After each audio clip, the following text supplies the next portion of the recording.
tôi đang quay hình bà này có thấy không nhầm. Ôi làm gì vậy? ôi chụp hình quay theo phim.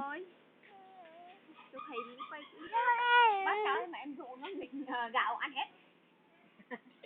Nó ngồi nó cân gạo bốc ra bốc vô ăn hết rồi. Coi hình coi dễ thương lắm. Con này là hả, nó làm biếng ăn nắm con nó kén ăn quá trời luôn. Bấm đi hả? Bấm rồi. Em quay. Quay chưa? Quay. Đừng quay, mình bấm lại đi. Quay làm gì mình quay mà. Thì quay. Quay dừng rồi đi. Quay nhiều á, không có dừng. Dừng lại. Tí nữa nè. Đừng bi kìa.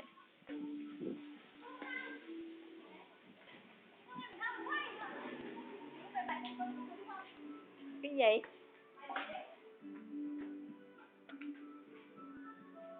Ba bè.